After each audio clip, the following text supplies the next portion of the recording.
नमस्कार। मैं डॉक्टर गोविंद शरण शर्मा, राजकीय महाविद्यालय टोडावे। विद्यार्थियों, हम नरोत्तम दास स्वामी द्वारा रचित सुदामा चरित्र, जो कि खंड काव्य है, उसकी व्याख्याओं के विषय में पढ़ रहे थे। आज हम उसी को आगे बढ़ाते हुए अध्ययन करेंगे।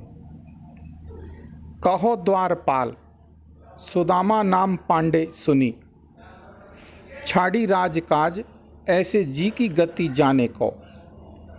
द्वारका के नाथ हाथ जोरी धाए गए पाए, भेटे भरी अंक लपटाए दुख साने को। नैन दोऊ जल भरी पूछत कुशल हरि, विप्र बोलो विपदा में मोहि पहचानो को। जैसी तुम करी तैसी करे को दया के सिंधु, ऐसी प्रीति दीन बंधु दीनन सो माने को। लोचन पूरी रहे जल सो, प्रभु दूर ते देखत ही दुख मिट्यो। सोच भयो सुर नायक के कलप द्रुम के, हित माज खखेटयो। कंप कुमेर हियो सरस्यो, परसे पग जात सुमेरु समेट्यो। रंक ते राउ भयो तब ही, जब ही भरी अंक रमापति भेटो। विद्यार्थियों, अब हम इसका प्रसंग लिखेंगे। तो प्रसंग किस प्रकार से लिखेंगे? तो ये प्रस्तुत पद्यांश है, जो कि सुदामा चरित्र खंड काव्य है। उसको नरोत्तम दास स्वामी ने लिखा है। तो हम किस प्रकार से लिखेंगे? प्रस्तुत गद्यावतरण पद्यावतरण नरोत्तम दास स्वामी द्वारा रचित सुदामा चरित्र खंड काव्य से लिया गया है, जिसमें जब द्वारपाल ने कृष्ण को दीन सुदामा के बारे में सूचना दी, तब कृष्ण किस तरह सुदामा से मिलने दौड़ पड़े, इसी का विस्तृत वर्णन इसमें किया गया है। साथ ही गरीब सुदामा का आदर करके कृष्ण ने अपनी उदारता दिखाई, जिसका सुदामा ने बहुत ही आभार माना, हृदय से आभार माना। कृष्ण के ऐसे व्यवहार से इंद्र आदि पर क्या प्रतिक्रिया हुई, इन दोनों बातों को यहाँ पर बताया गया है। अगर ये सारी बातें अगर हम लिख देते हैं तो हमारा प्रसंग पूर्ण हो जाता है। अब हम इसकी व्याख्या किस प्रकार से करेंगे वो देखिए। जब द्वारपाल ने आगंतुक व्यक्ति का नामोल्लेख करते हुए सुदामा पांडे नाम लिया, तब कृष्ण ने राज छोड़ दिया।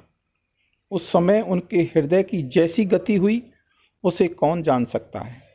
द्वारका के स्वामी कृष्ण हाथ जोड़कर बाहर की ओर दौड़ पड़े।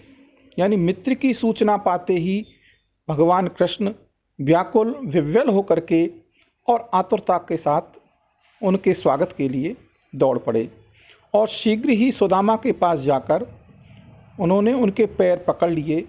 फिर सुदामा को अपने सीने से लगाकर आलिंगन किया, यानी हृदय से लगा लिया। वे सुदामा के दुख से इस प्रकार प्रभावित हुए, इतने व्यथित हुए, दुखी हुए कि दुखी दूसरा कोई नहीं हो सकता। कृष्ण के नेत्रों में आंसू आ गए और वे सुदामा से कुशलता पूछने लगे। ब्राह्मण सुदामा ने कहा कि मुझे विपन्नग्रस्त को कौन पहचान सकता है। आपने मेरे साथ जैसा अच्छा व्यवहार किया है, हे दया के सागर, वैसा और कौन कर सकता है। हे दीनबंधु, गरीबों से इतना प्रेम और कौन कर सकता है। सुदामा ने कहना चाहा कि मेरे जैसे गरीब व्यक्ति को कोई नहीं पहचानना चाहता, किंतु आपने तो मेरे साथ अत्यंत दयालुतापूर्ण व्यवहार किया है। इस दृष्टि से आपकी बराबरी कोई नहीं कर सकता। जिनके नेत्र आंसुओं से भरे हुए थे, ऐसे प्रभु कृष्ण ने दूर से देखते ही सुदामा का दुख दूर कर दिया। कृष्ण मित्र सुदामा की दीन दशा देखकर दुखी हुए, और जब तक वे सुदामा के पास पहुँचे नहीं थे, तभी उनकी ओर दृष्टि डालकर उसका दुख दूर कर दिया। उनकी ऐसी उदारता देख इंद्र को चिंता होने लगी। कल्पवृक्ष के मन में भी खटका संदेह हुआ। कुबेर का हृदय भी कांपने लगा। उसे भी चिंता हुई। सुदामा के पैर छुए जाने से सुमेरु पर्वत सिकुड़ गया। कृष्ण के ऐसे व्यवहार से गरीब सुदामा तो उसी समय राजा बन गया जब कृष्ण ने उसे अपने गले से लगाया। कवि कहना चाहता है कि स्पष्ट कुछ न दिखाई पड़ने पर भी कृष्ण ने सुदामा को सब कुछ दे दिया। इस कारण इंद्र, कल्पवृक्ष, कुबेर और सुमेर पर्वत को चिंता होने लगी कि कहीं भगवान हमको ही सुदामा न सौंप दे या इनके अधीन न कर दे। यानी उनकी अत्यंत दयालुता, दीनहीन और मित्र की सहायता के लिए तत्परता, ये सारी बातें अगर इसमें हम लिख देते हैं तो हमारी व्याख्या पूर्ण हो जाती है। अब हम टिप्पणी या विशेष किस प्रकार से लिखेंगे। कवि ने कृष्ण की महानता व्यक्त की है, साथ ही सुदामा की कृतज्ञता भी इसमें बताई गई है। कवि ने कृष्ण की उदारता का वर्णन किया है और पौराणिक कथानकों की ओर इसमें विस्तार से बताने का प्रयास किया है। इसमें अनुप्रास, विभावना और परिकर अलंकार का सुंदर चित्रण किया गया है। कवित्व छंद है। इसकी भाषा ब्रज भाषा है जो मधुर है, सरस है और प्रभाव उत्पन्न करने वाली है, साथ ही आसानी से समझने में आने वाली भी है।